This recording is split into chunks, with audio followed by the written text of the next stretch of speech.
fácil señalar. Es muy fácil cuando ves al indigente en la calle.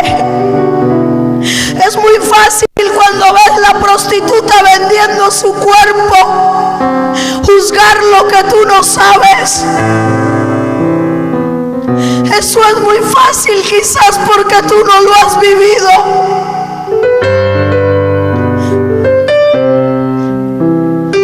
Pero ¿qué tal si te pusieses en los zapatos de ese que está pasando el problema y en vez de juzgarlo vas y le presentas el evangelio? ¿Qué tal si en vez de cuestionar la prostituta o de cuestionar al homosexual, vas y le dices que hay un Cristo que está dispuesto a perdonarlo? Vas y le dices que hay un Cristo que, a pesar de que él está viviendo en ese pecado, hace más de 2000 años murió por él.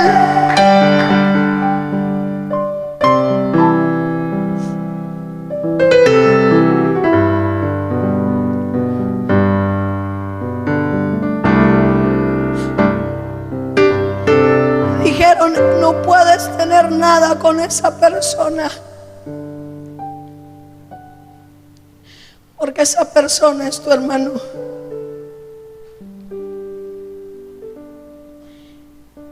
Cuando yo me puse a indagar cuántos hijos tenía mi padre, cuando llegué a la cuenta de 18 la perdí. No quise averiguar más.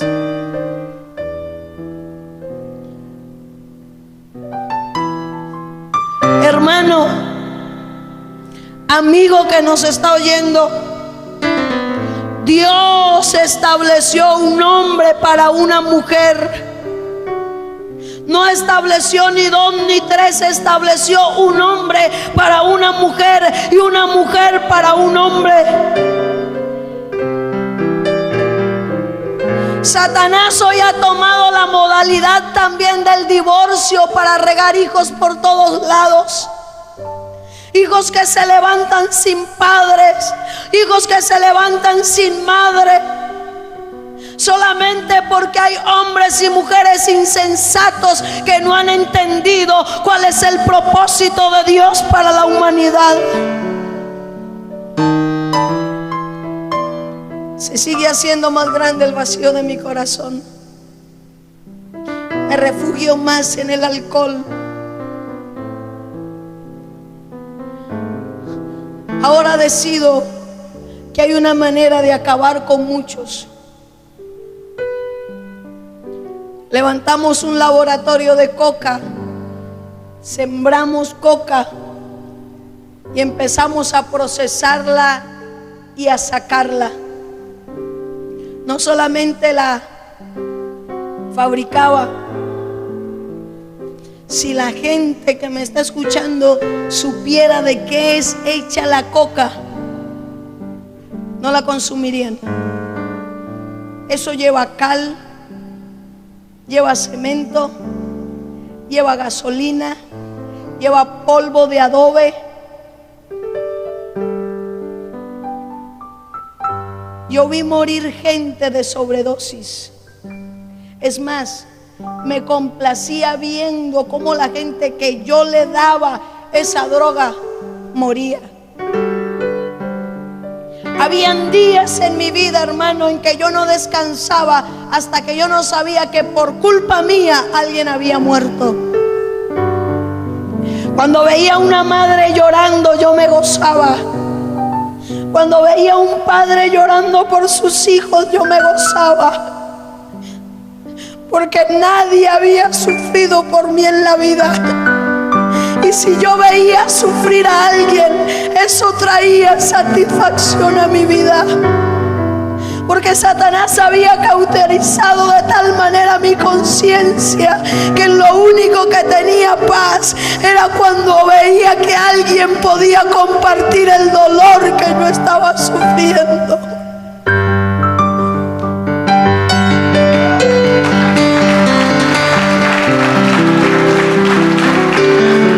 Hoy no lloro de dolor, hoy lloro de satisfacción de ver que un Cristo murió por por mí y que cambió la historia.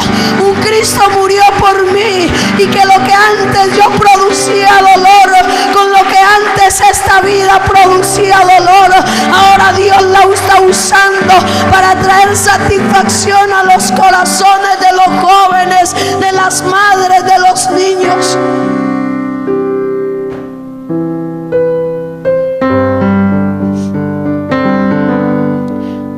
Recuerdo que un día había un joven que estábamos buscando hacía mucho tiempo para matarlo. Y el joven empezó a huir. Pero un día se dio cuenta dónde yo estaba y que prácticamente estaba desprotegida, y él pensó, ahora gloria a Dios es cristiano. Pero en ese tiempo él pensó, la única manera de yo quitarme este peligro de encima es matarla primero antes de que ella me mate. Llegó a un lugar donde estábamos, y en aquel lugar el joven, temblando porque era un buen joven, era un joven de su casa, con un arma en la mano. Pienso yo que era primera vez en su vida que tenía un arma, y el joven temblando me dijo, yo lo siento, pero yo la tengo que matar porque si no usted me mata a mí. No sé qué manera, pero era experta en artes marciales. Le quito el arma a aquel joven y estábamos en un tercer piso, y yo le digo, tienes 3 minutos para que te escapes de aquí, porque si no yo sí te voy a matar. Pero yo estaba en la única salida que había para que él saliera. Y recuerdo que aquel varón, aquel jovencito, cuando yo empecé a contar 1, 2, y cuando iban 2, él se tiró de ese tercer piso. Se quebró sus piecitos, sus manitos, pero como pudieron, huyeron con él. Había una posesión tan demoníaca en mi vida, hermano, que no me importaba si fuese mi mamá o no. Al que me tocase matar, lo mataba. Un día alguien desde un 4.º piso me tiró una roca de este porte y cayó a este lado de mi cabeza. Quedé inconsciente por más de 15 días y perdí la memoria aproximadamente por 6, 7 meses, algo así. Cuando yo recupero mi memoria, me dicen qué había sucedido. Recupero mi memoria, voy a buscar a las personas que habían hecho eso. Como usted entenderá, ya no estaban. Pero con el grupo de personas que tenía, movimos cielo y tierra hasta que lo encontramos. Y hice lo mismo con él. Lo que él hizo conmigo, yo lo hice con él, con la diferencia de que él no vivió. A la edad de 18 años, más o menos, me toca huir de la ciudad de Medellín. 16 años, algo así. Me toca huir de la ciudad de Medellín porque se hizo un asalto. Y me fui a esconder a una selva que quedaba 6 horas a caballo de donde había civilización.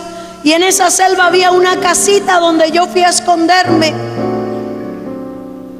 Y habían unos seres en la tierra que yo odiaba más que a mi padre y que aquella mujer que le dije, y eran los evangélicos.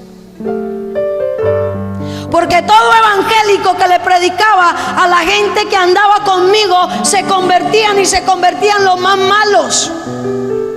Cambiaban la pistola, cambiaban las armas por una Biblia. Y yo fui cogiéndole odio a aquellas personas. Y estando allá en esa selva, ¿quién cree que llegó? Los evangélicos.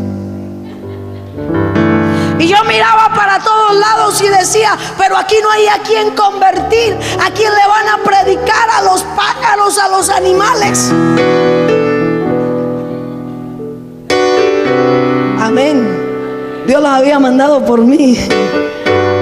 Donde usted se meta, amigo que nos está escuchando, si Dios tiene un propósito con usted, donde usted se meta, allí Dios le va a mandar un mensajero que le diga que Cristo le ama. Allí va a mandar Dios un mensajero que le va a decir que usted es importante para Dios, y lo va a acercar de tal manera que no le va a dejar otra salida.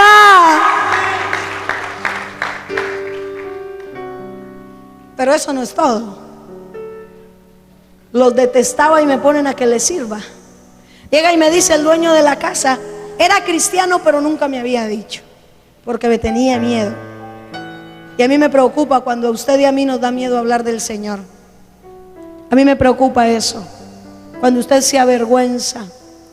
Ayer estaba allí al frente en la Olímpica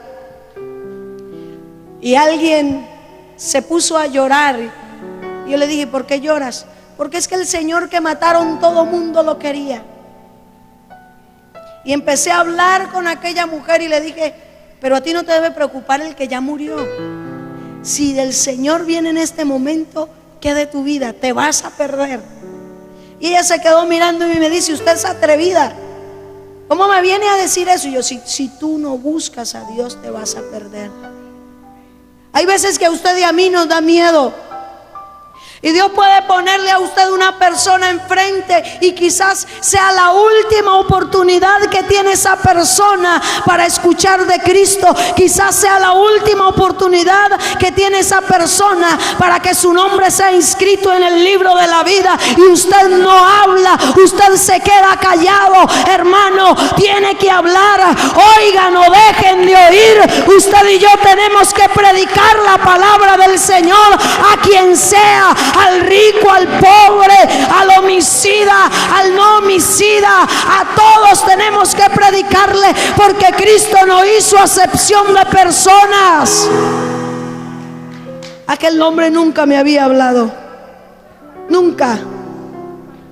En ese tiempo que estuve allí, aproximadamente 4 meses, nunca me había hablado.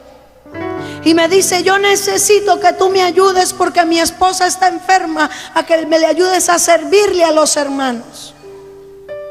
Yo dije, caramba, no los quiero y les tengo que servir. Bueno, ellos tenían un frasquito de veneno para los ratones. Y yo dije, claro, aquí acabo con todos. Le llevaba la comida, el desayuno, lo que fuese, y les echaba aquel veneno. Pero yo veía aquellos evangélicos locos, raros, que antes de comer inclinaban la cabeza y ponían las manos así y movían los labios. No sé si ha leído a la historia de Samuel, allá en 1 de Samuel 1, que Ana solamente movía sus labios, pero su voz no se oía. Y aquellos evangélicos movían los labios, y yo decía, sí, eso les va a servir. Pasaron 8 días, se acabó el veneno y ellos siguieron vivos. Porque lo que dice la palabra, si usted lo cree, si usted lo cumple, si usted lo vive, se va a hacer una realidad en su vida. La Biblia dice, cielo y tierra pasarán, mas mis palabras no pasarán. Hay algo a lo que Dios no puede negarse, y esa es su palabra. Él nunca negará su palabra. Si Él dijo que nos iba a proteger, Él nos protegerá. Si Él dijo que iría delante de nosotros abriendo caminos, Él lo hará, porque Él no es hombre para mentir, ni hijo de hombre para arrepentirse.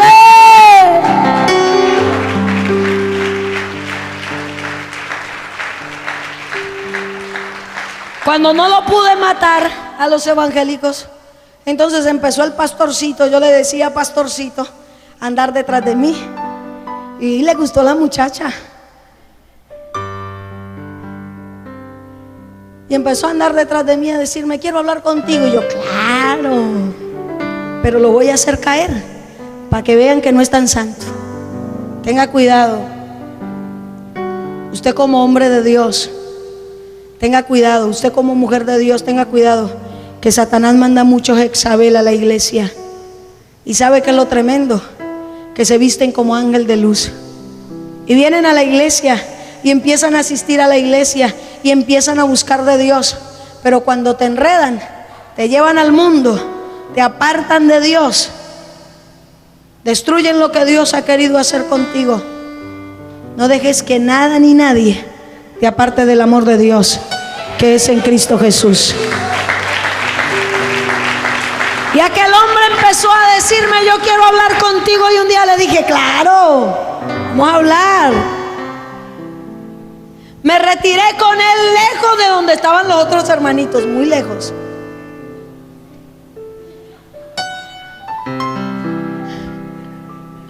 ¿Por qué se ríe? Me retiré con él lejos. Y el hombre empieza a hablar. Yo le dije: claro, habla. Yo pensé que me iba a decir otras cosas. Cuando él me dice Jesucristo, yo, un momentico, te cambio los 5 minutos por 5 segundos. Después de los 5 segundos, si no corres te mato. Y él me dijo: así tú me mates, otra persona va a venir a decirte Cristo te ama. Cuando él termina de decirme eso, yo saco una pistola y le digo: corre porque te voy a matar. Y el hombre se paró con todo el cuidado del mundo, yo creo que más despacio de lo común, y empezó a caminar más despacio de lo común. Y yo le decía: corre, corre porque te voy a matar. Y él, sin mirar atrás, decía: si tú me matas, otro va a venir a decirte Cristo te ama, y un día vas a predicar el evangelio. Nadie me había desafiado en los años que tenía de vida. Cuando yo hablaba, todo el mundo obedecía, todo el mundo corría. En mi casa temblaban, mi mamá me respetaba, mis hermanos me tenían miedo. En el barrio no sabían que yo tenía armas, pero todo el mundo me tenía miedo. Porque cuando alguien maltrataba a un hermano mío, ¿sabe quién salía a la defensa? No precisamente el Chapulín Colorado, Esmeralda. De hecho, cuando recuerdo ciertas cosas con mi esposo, él se ríe, porque mi esposo le tocó correr más de una vez. Porque mi esposo le pegaba a un hermanito mío que tenía una enfermedad. Entonces él le pegaba y el niño llegaba a la casa casi para morirse. ¿Quién le pegó? Tal persona. Y yo iba y lo sacaba a buscar al que ahora es mi esposo. Entonces ahora se ríe y le dice a los hermanos: ustedes no saben cómo yo la mantenía corriendo detrás de mí. Regreso a la ciudad de Medellín después de estar allí en aquella selva. Y un día, en un atraco en un pueblo cerca de la ciudad de Medellín, nos denunciaron. Habíamos un grupo de amigos de aquella banda y nos denunciaron. Y cuando nos denuncian, llega el ejército y la policía, y todos mis amigos huyeron y me abandonaron y me dejaron con las armas. Y yo recuerdo que por primera vez en la vida yo intenté suicidarme 3 veces. La segunda vez que intenté suicidarme fue cuando me dijeron que aquel muchacho era mi hermano. Intenté también suicidarme, pero aquella vez, por primera vez en la vida, yo no quería morir. Y cuando vi al ejército y la policía, nos habían denunciado por atraco. Y cuando llego allí, cuando salgo y veo al ejército y la policía, yo no quería morirme. Y yo recordé las palabras de aquel pastorcito que me había dicho y que me había desafiado diciéndome que un día iba a predicar a Cristo. Yo recordé esas palabras y yo levanté mis ojos y dije: Dios, si es verdad que tú desistes, sácame de aquí, yo te voy a servir. No sé cómo, yo empecé a caminar por en medio del ejército con 2 armas en mi mano. Uno de esos era un changón. Y empecé a caminar con 2 armas en mi mano. Pasé por en medio de la policía, por en medio del ejército.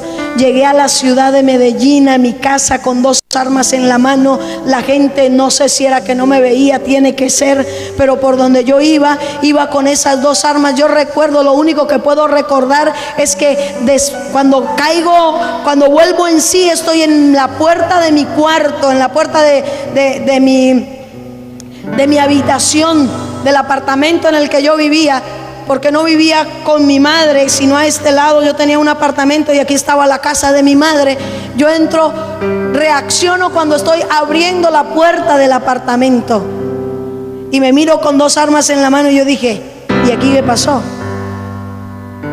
Le había hecho una promesa a Dios, pero ¿sabe qué? La olvidé. ¿Cuántas veces usted se ha comprometido con Dios?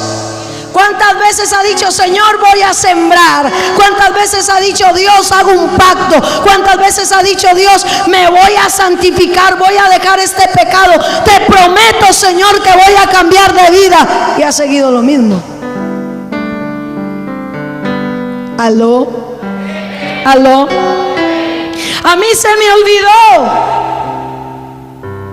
Se me olvidó el compromiso, el pacto que hice con Dios, y siguió transcurriendo mi vida en la delincuencia, siguió transcurriendo mi vida en el vandalismo, en el sicariato. Yo recuerdo que en la ciudad de Medellín, en la época de Pablo Escobar, a nosotros nos pagaban 2 millones por cabeza de policía con el arma. Teníamos que mostrar el arma y nosotros pagábamos 1 millón. O sea, a mí me decían, matas tanto y por cada policía que mates, te damos tanto. Nosotros contratábamos otras personas y esos nos hacían los favores a nosotros. De una manera muy violenta, matan a mi primo y secuestran a mi primo, el que era el jefe de la banda La Terraza, y secuestran a un hermano de él. Aquello produjo en medio de ese sector de la delincuencia la guerra más sangrienta que pudimos vivir. Mataban niños, adolescentes, se mataban ancianos, todo lo que cayese por aquella venganza. Parientes muy cercanos míos murieron por causa de esto. Recuerdo que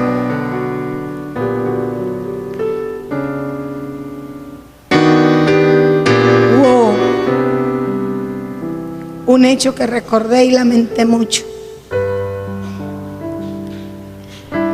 Fue como me tocó ver una familia completa con niños de la edad de los 3 y 4 años acribillados por causa del pecado.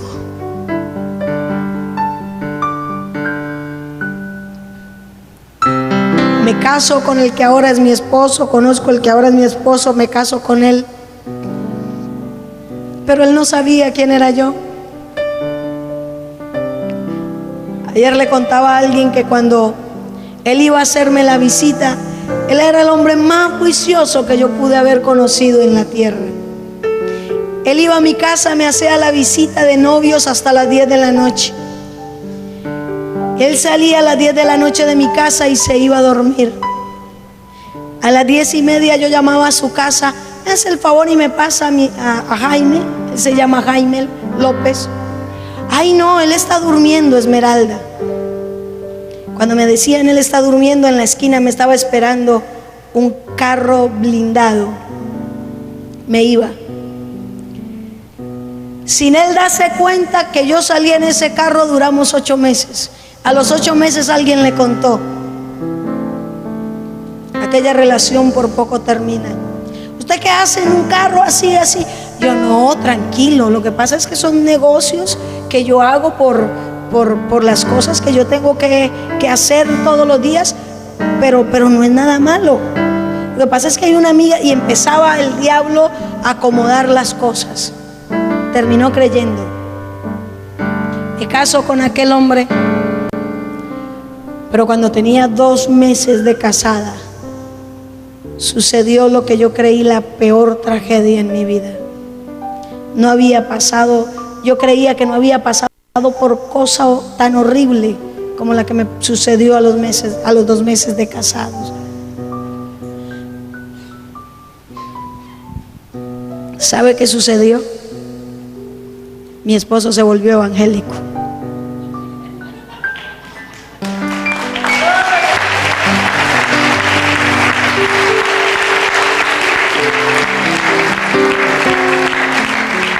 Empezó a asistir a una iglesia de locos.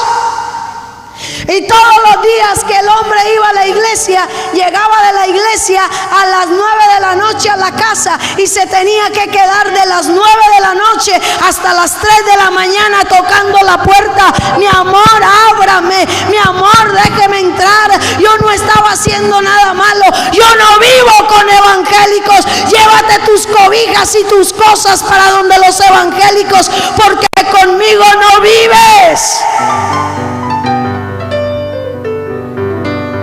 Le abría la puerta a las 3 de la mañana, entraba, se metía debajo de las cobijas y empezaba a decir: Dios, gracias por la esposa que me diste, porque es la mejor mujer del mundo. Es una mujer comprensiva, es tierna, es amorosa, es hacendosa, y un día ella va a predicar tu palabra.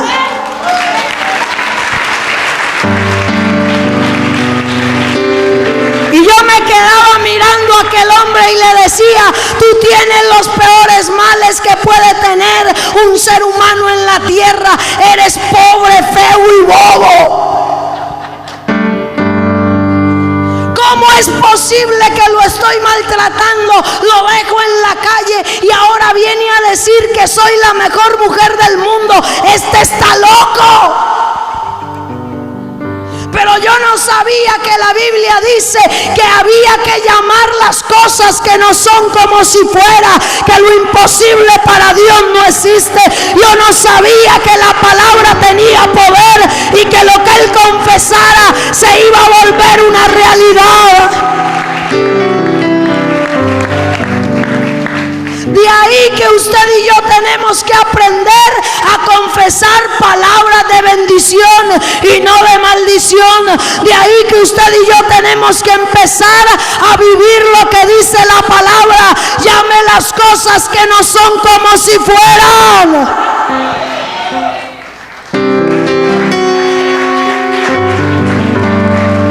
El diablo es experto en hacernos ver y a que creamos solo lo que estos ojos carnales ven.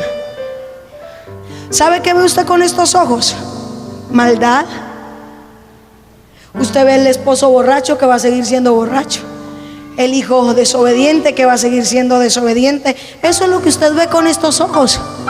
Lo que dice la Escritura es que la fe es la certeza ¿de qué? De lo que se espera, y la convicción de lo que no se ve. ¿Qué espera ver usted?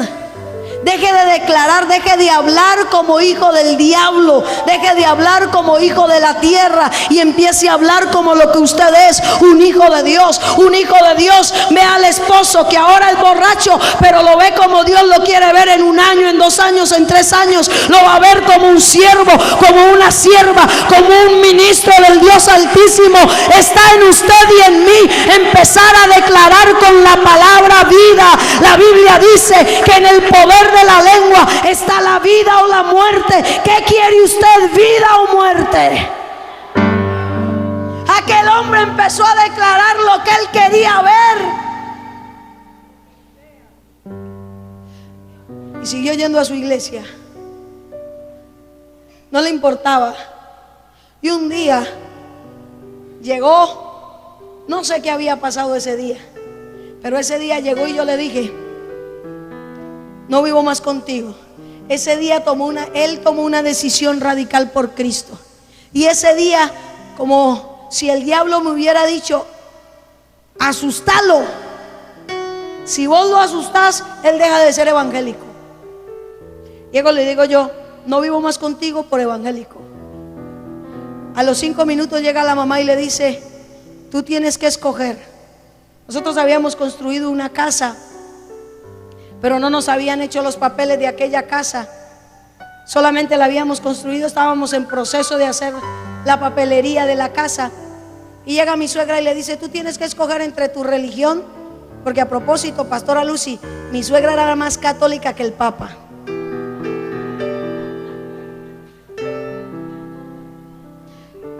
Ella se pasaba de romana. Y llega y le dice: escoge entre tu casa o tu religión, tu mamá, tu casa, tus hijos o tu religión. Y este hombre llega y me mira a mí, la mira a ella, mira a un niño que tenía ya pequeño de bracitos. Llega y me dice: aunque mi madre y mi padre me dejaren, con todo Jehová me recogerá. Y yo sé que mi Redentor vive y que mis ojos un día le verán. Cuando yo vi la determinación de aquel hombre, yo dije: está loco. ¿Qué tienen esos evangélicos que le lavan el cerebro a la gente? A nosotros no nos lavan el cerebro, a nosotros nos lavan toditos, desde la coronilla hasta la punta de los pies.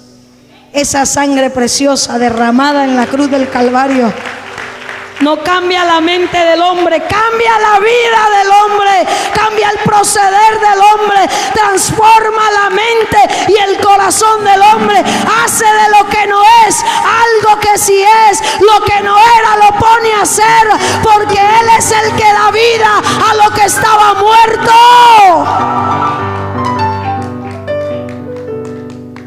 Cuando lo veo así, dije: bueno, lo único bonito que he tenido en la vida no lo voy a perder. Y le dije: negociemos. Yo me voy contigo, pero si tú no me hablas del evangelio. Y él me dijo: te lo prometo, yo no te hablo del evangelio. Qué bendición son las suegras, ¿cierto que sí? Me cogieron todas las cositas y nos las sacaron a un andén, porque mi suegra decía: a mi hijo lo prefiero ver con otra mujer que evangélico. A mis hijas las prefiero de prostitutas que de evangélicas. Eso decía mi suegra. Pero ¿sabe qué tan lindo es Dios? Que todos los hijos son evangélicos ahora. Tiene 2 varones y tiene 4, 5 mujeres, y todos son cristianos.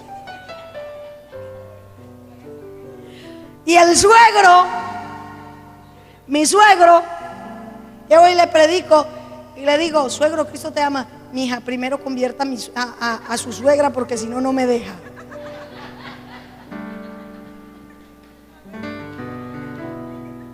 Yo recuerdo que Dios empezó a usar mi hijo, tiene 14 años, pero ha sido un joven muy temeroso de Dios. Y cuando tenía 5 años, esta señora no permitía que nadie le hablara del evangelio, y mi hijo se iba con un Nuevo Testamento sin saber leer, y se iba y veía a la abuelita prendiéndole velas a todos esos muñecos, y le decía: mamita, esos muñecos no ven, esos muñecos no hablan, Dios te va a castigar por esos muñecos. Y le cogía los muñecos y se los dejaba caer y los quebraba, y decía: si ve que eso no es Dios.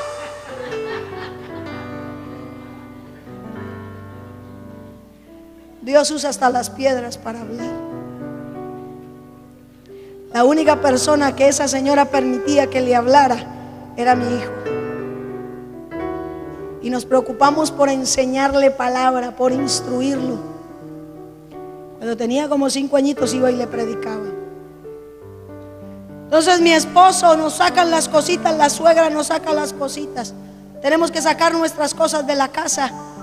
Tenemos todo. Cuando los amigos nos habían dado la espalda, todo mundo nos dio la espalda. Yo no podía decirle a mi esposo: yo puedo conseguir plata o tengo plata, porque me iba a decir de dónde. Nadie nos daba la mano. Cuando de pronto yo veo a alguien por allá moviendo la mano, que venía y nos movía la mano, ¿y usted sabe quién era? Un evangélico.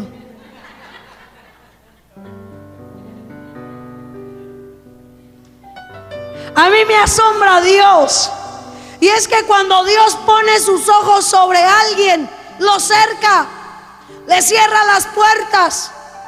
Y uno trata de coger para un lado y esta puerta se le cierra, y voltea para el otro lado, se le cierra. Mira hacia atrás, se le cerró la puerta. No me quedaba sino una, quedaba para donde los evangélicos. Antes lo echaba con sus cosas para donde los evangélicos. Ahora era yo la que iba con esposo y con todo para donde los evangélicos.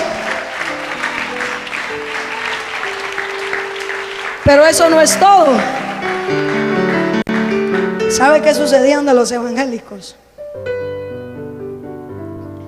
Todos los miércoles tenían un culto. Todos los miércoles les tenía que escuchar la cantaleta, la palabra y los cantos. Y había un canto que me gusta mucho, que ellos entonaban. Ahora me gusta.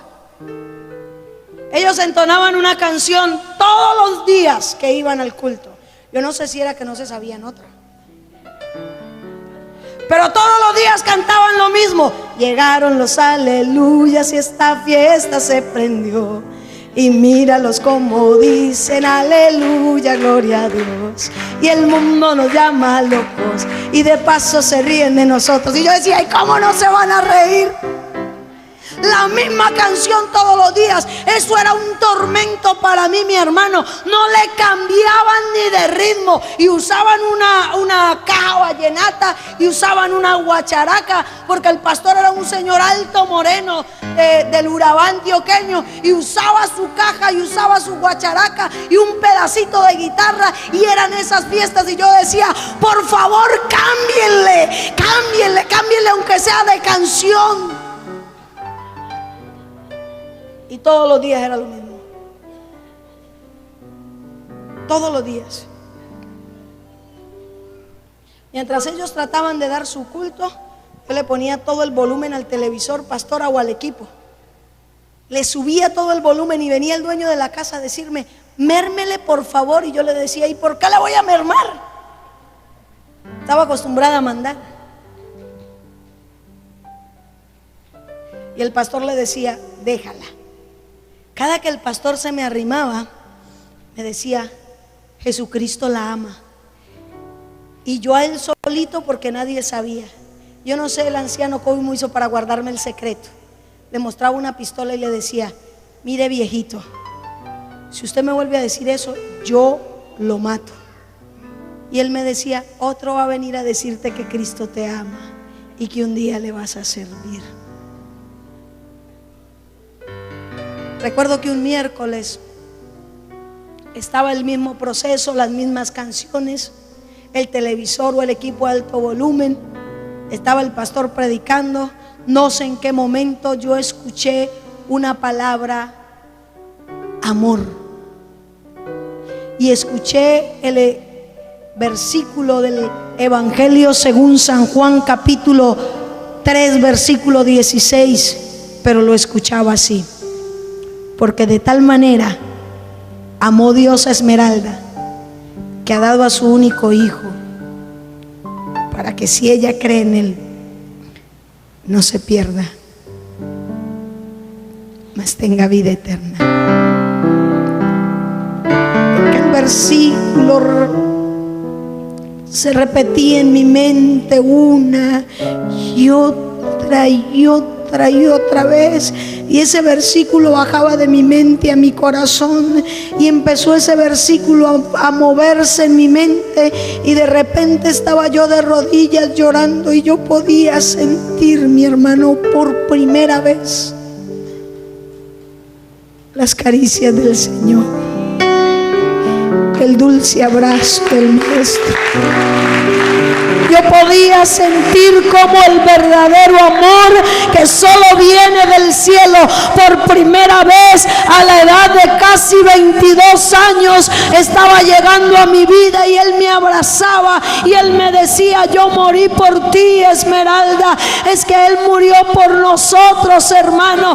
Él murió por cada uno de nosotros, sin importar la raza, sin importar importar el extracto social, sin importar quién seas o qué hayas hecho o dejado de hacer en la vida. Cristo murió por todos aquellos que crean en Él. Él vino a darnos vida y vida en abundancia. Aunque el trabajo del diablo ha sido robar, matar y destruir, es más poderoso el Cristo que tenemos, que vino a dar vida, que vino a dar vida, que vino a dar vida. Aleluya.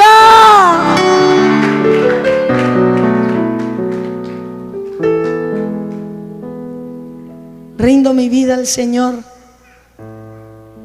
y yo puedo decirle, yo puedo dar fe de que cuando el Señor hace algo, lo hace completo. Él no hace nada a medias. Él no hace nada por pedacitos. Cuando Dios decide hacer algo, lo hace completo. Aquel día, hermano, yo recuerdo que yo en embarazo de mi hijo mayor, cuando estaba empezando el embarazo de mi hijo, yo no conocía al Señor. Yo recuerdo que estando embarazada, yo me tomaba una garrafa de aguardiente antioqueño, de ron antioqueño, sola.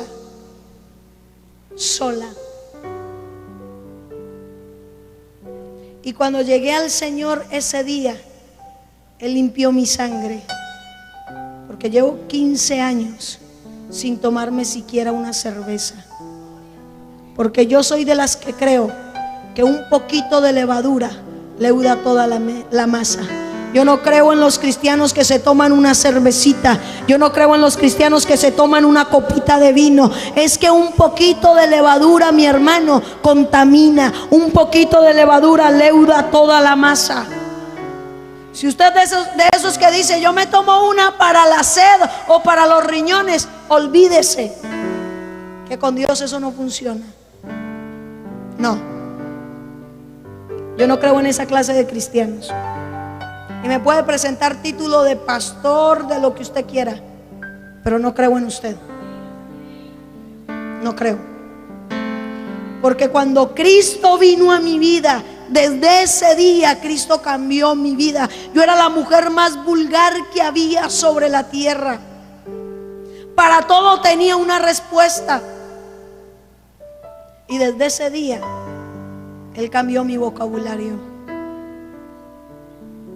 Así es que cuando usted dice la grande y después dice, ay, es que se me salió, no me venga con cuentos que se le salió, que si la dijo era porque estaba en su corazón y no había sido limpio o sano de eso. Conozco al Señor, Él cambia ese día mi vida. Y estando ahí de rodillas, Dios me dice, tienes que perdonar a tu padre. Y yo me paré y le dije, un momentico, tampoco. Por culpa de Él he sufrido todo lo que he sufrido, ahora lo tengo que perdonar. Y escucho la voz de Dios que me dice, si tú no lo perdonas, yo no tengo nada para ti. Salí corriendo de aquel lugar, busqué a mi padre. Cuando yo lo veo y él me ve a mí, él pensó que lo iba a matar. Y yo le digo, Padre, perdóname por todo el daño que te he hecho. Y aquel hombre se voltea y me dice, si hay alguien que tiene que perdonar, pedir perdón, soy yo. Hoy somos los mejores amigos.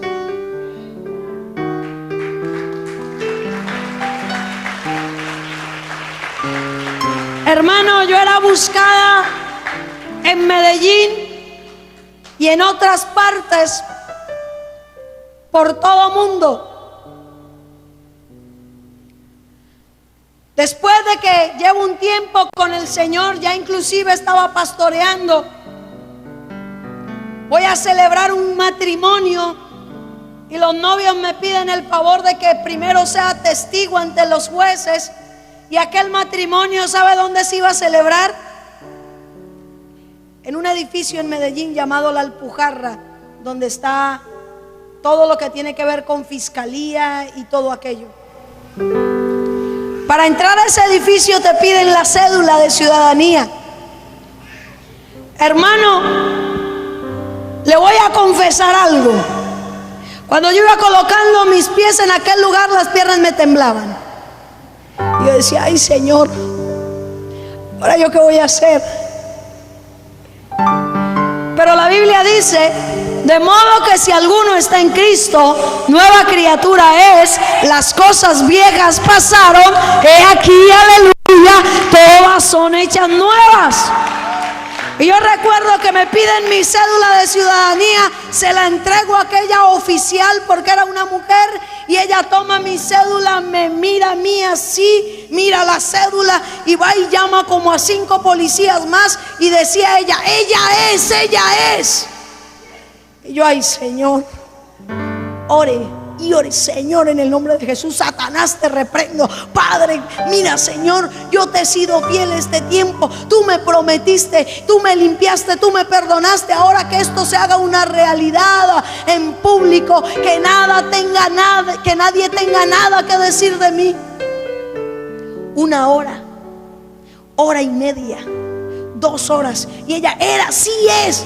Y ellos buscaban, miraban en los computadores, miraban en unas hojas que ellos tienen de los alias que buscan. Y ella decía, pero ella es. A las 2 horas le dije yo, bueno, ¿ella es qué?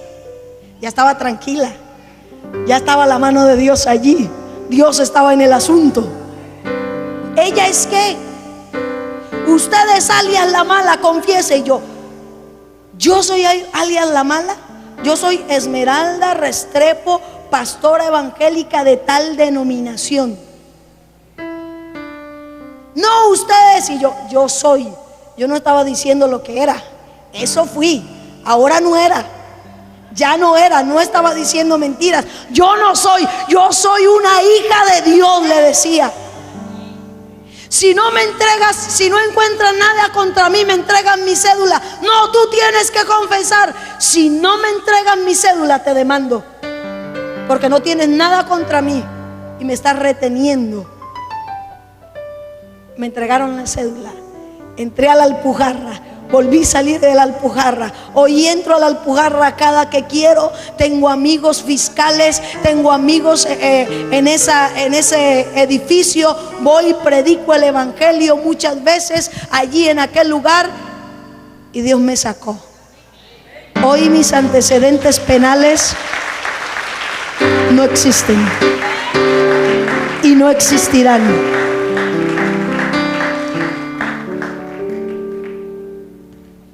Ahora, ¿en qué época de su vida se creó ese vacío existencial? Los que nos están escuchando, ¿qué fue lo que marcó su vida que produjo ese vacío? En el capítulo 12 del libro de Eclesiastés, y con esto terminamos. Mire lo que dice la escritura. Después de toda la faena de Salomón, después de todo lo que Esmeralda hizo, Salomón terminó en el capítulo número 12, versículo 13, diciendo lo siguiente: el fin de